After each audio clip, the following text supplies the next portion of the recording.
Okay, welcome to a new episode of Nate's MMA Corner. I'm Nate, and if you're watching my show, you're in my corner. Today's episode's another double header, post-fight of the last card fight for this upcoming UFC card. So yeah, I'll make this quick rundown like always. So a post-fight rundown of the last main card we had Marvin Vettori versus Kevin Holland was the main event, and to kick off the main card in the welterweight division, we had Daniel Rodriguez versus Mike Perry, and Rodriguez won decision unanimous. Then, and it was a pretty dominant fight. Yeah, then in the women, that was a welterweight fight and good fight. And then in the women's strawweight division, we had Mackenzie Dern versus defeat Nina Ansaroff, submission armbar round one. Mackenzie Dern skyrockets up the rankings with that big win. Then in the middleweight division, we had Julian Marquez defeat Sam Alvey. Technical submission rear naked choke round two, and you know, at this point, I want to see Sam Alvey consider retirement. I don't want to see him take any more damage. I'm a big Sam Alvey fan, and Julian Marquez, I'm a fan of him as well. I think you know he is far from retirement with the way he's been performing.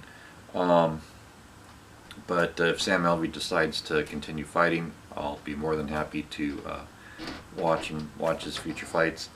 Then in the in the co-main event in the featherweight division, we had Arnold Allen defeat Sadiq Youssef unanimous decision.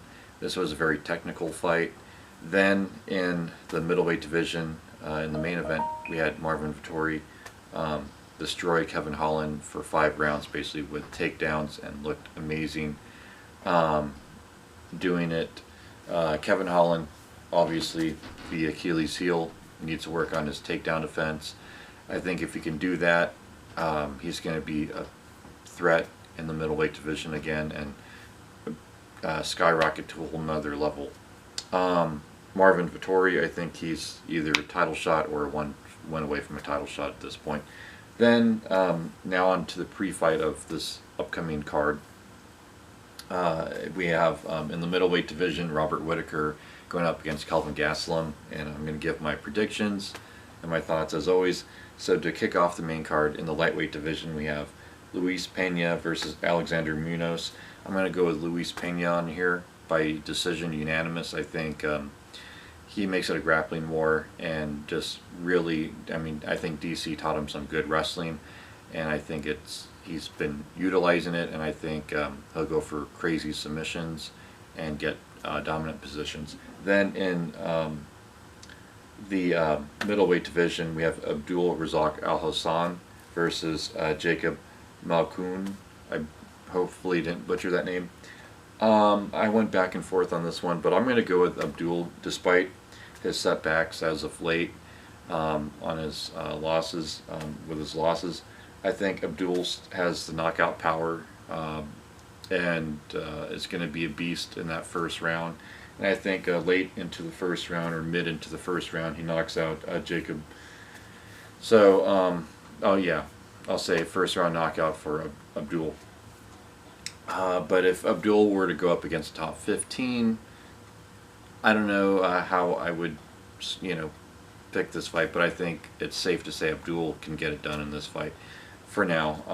I think Abdul's a talented fighter, and eventually, he might realize his full potential. And yeah, anyways, not that he's a bad fighter already, but he's had a couple setbacks, and I think he'll get it done with his heavy hands in this one. First round knockout. Then in the heavyweight division, we have Andre the Pitbull Arlovsky, former UFC heavyweight champ, going up against Chase Sherman. I'm going to go with Chase Sherman here. I'm going to say first round knockout. I think it's going to be basically just Andre getting caught, and yeah, he's borderline retirement, but yeah, I think Chase Sherman gets it done here. I think if Andre comes in prime form, he could win this fight. I think I'll give Chase Sherman a 60% chance of winning this fight. I do think Andrei Arlovski has a chance at winning this fight. This is going to be a good one. Then in the co-main event, we have in the lightweight division, Jeremy Stephens, Little Heathen, against Drakkar Klose. I'm going to go Drakkar Klose here. I think he's had less battle damage, and I think he's capable of getting a big win. And I could see a scenario where he just smothers and gets, makes it a grinding fight that Jeremy Stephens loses by decision here. I think Drakkar Klose, can just outpoint him on strikes and get the dominant positions. So I'm going to go Drakkar Klose by unanimous decision. Then in the middleweight division, we have Robert Whitaker, former UFC middleweight champ, going up against Kelvin Gastelum, Ultimate Fighter winner. And Kelvin looked good in his last fight against Ian Heinisch. Robert Whitaker has been looking good though since losing the title. He's on a 2-fight win streak, and I'm going to go with Robert Whitaker here. I'm going to say that he eventually just wears out Kelvin and finishes him in the 3rd round. I'll say 3rd round knockout. I think this is going to be a good fight though, because Kelvin got his wits back in that last fight, and I think it's been a confidence booster, and I think it's going to be a more competitive fight than it would have been, say, if this fight were to happen 6 months ago. I think if this fight happened 6 months ago, Robert would just mop the floor with Kelvin. I think now it's going to be a more competitive fight, and I'm going to give Robert Whitaker a 55% chance of winning this fight. So don't count Kelvin out of this fight. But anyways, there you have it. There's my thoughts on this, and stay tuned for my post-fight show as always. Until then, see ya.